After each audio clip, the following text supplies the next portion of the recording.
doing something a little bit different today. We're pretty excited because we're meeting up with friends from Australia.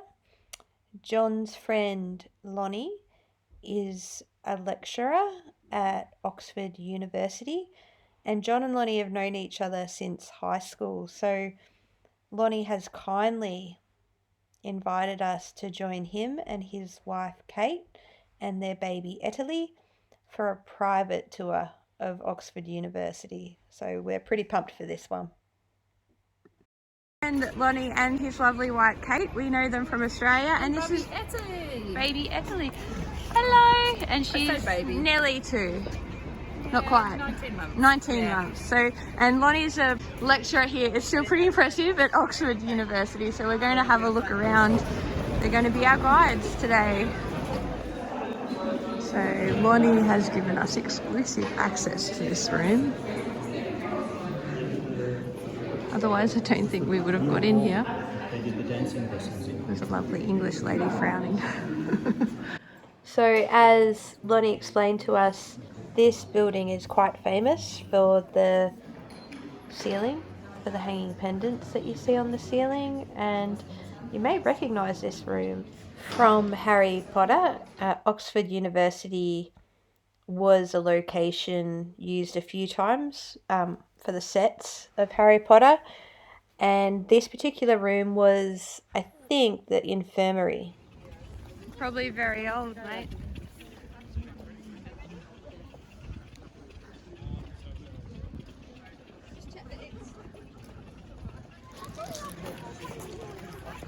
So we are headed towards the Harry Potter dining hall now, which is actually still a real dining hall for the students here.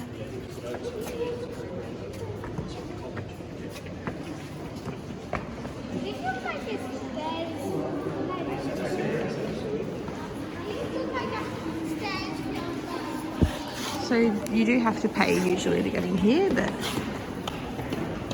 Lonnie has got us in today, which we're very grateful for.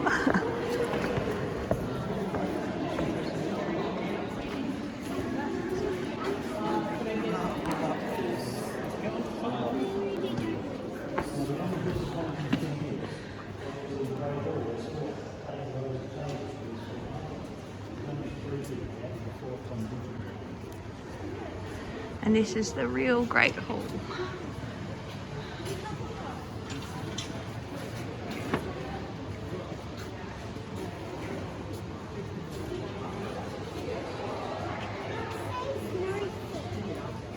And this is where, in Harry Potter, where they would have the feast. Shout out to Mommy. This is... Oh, you got to do a shout out to Declan. This is the shout out Declan for the great message. Oh yeah, So this is Gryffindor. This is either Ravenclaw or Hufflepuff. No, this one's Hufflepuff. This one's either Ravenclaw or Hufflepuff.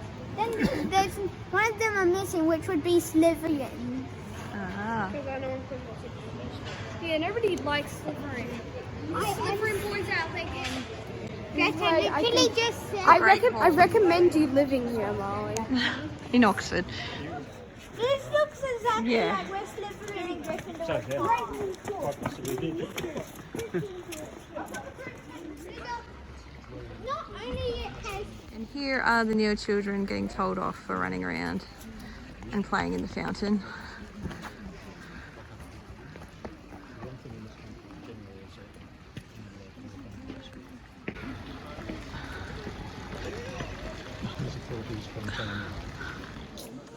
So this is the cathedral.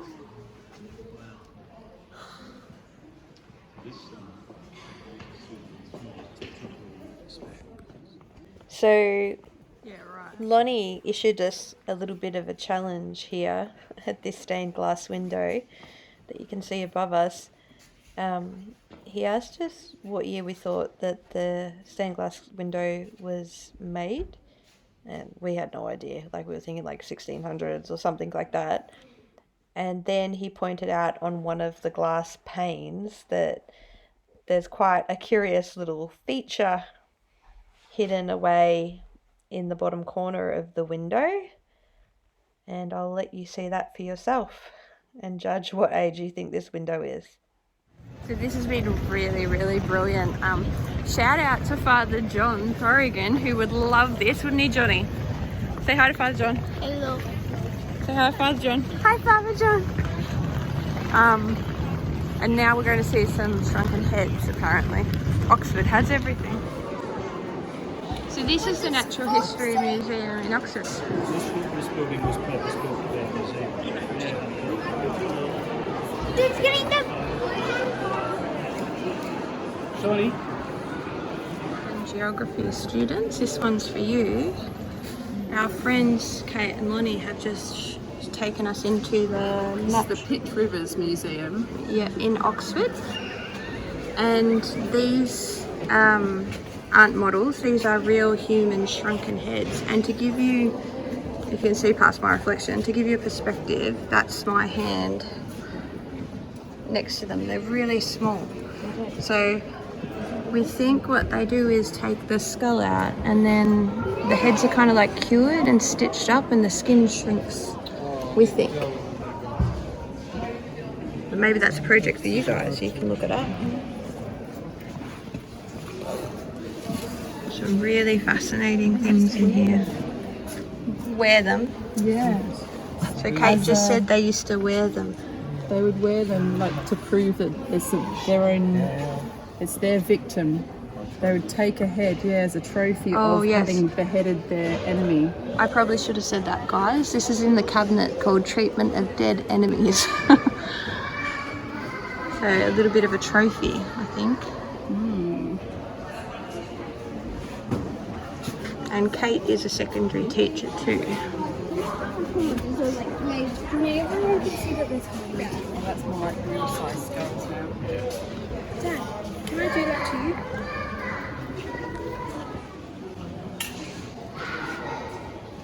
And again, year sevens. Have a look at this.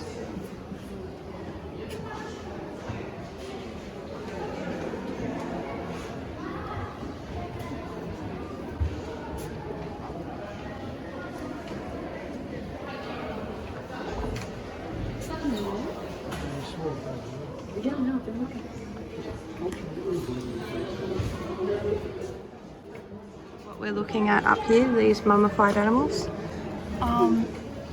So this is the mummy of a child, that one there. So this one, yep. This one is a mummified cat. That one is a mummified dog. That's this one here, that one there, yep. That one's a mummified Cat. Mummified crocodile. That's another mummified crocodile. Wow. It's very interesting. Yeah, but look at the child. And year sevens, look, that's showing you the inside of coffin. Mummified, a mummy.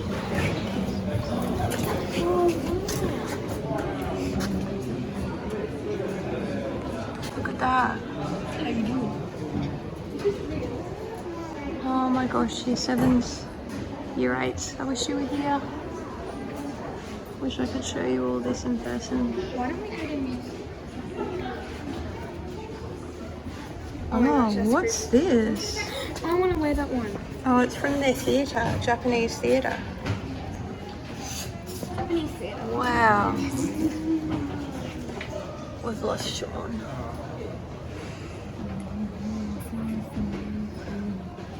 Wow, look at that.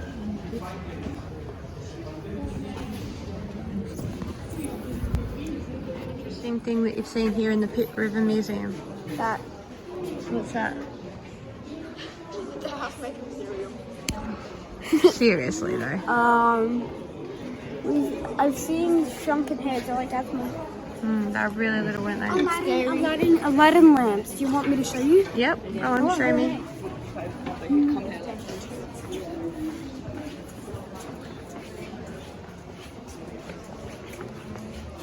Aladdin, my favorite movie. So Grace thinks there might be a genie in one of these lamps. How is this? I don't think there's any full skeletons. So, Year 7s, we're looking at a dodo. What'd you say? 1 of 3 in the world. 3, yeah. Oh, my friend Alice in Wonderland. And I was just reading the board, and it said that there were a few brought alive to Europe in the 1600s. So here's a taxidermied dodo. Quite big if you look at it next to Harry. So this museum here, the Pitt Rivers Museum, was absolutely phenomenal. It had so many artifacts from all over the world. Many of these things would have been collected at the height of the British Empire and returned to either Cambridge or in this case Oxford University. But as you can imagine, it's quite controversial that these collections exist, because many of the people from the countries where these artifacts have been taken did not give permission for their artifacts to be taken, and so there's been a process recently of people in particular countries trying to reclaim what they consider are stolen goods. Once again, huge thanks to Lonnie and Kate for showing us around Oxford. We loved this day so much. To nerds like John and I, we were just fascinated in everything. The kids like the Harry Potter stuff, but just walking around Oxford was just brilliant. So thank you to our friends abroad, and we'll see you in Australia soon.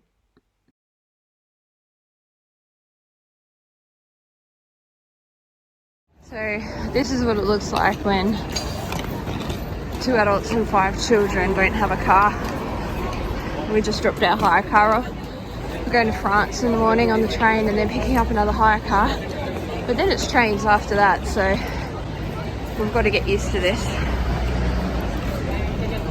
And I have a backpack and a bum bag.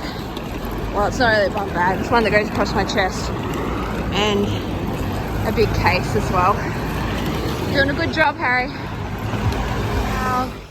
Last morning in England. We are heading to France today on the Eurostar. So we've taken back the hire car. We've got a bit of a long walk with all of our cases. Yeah.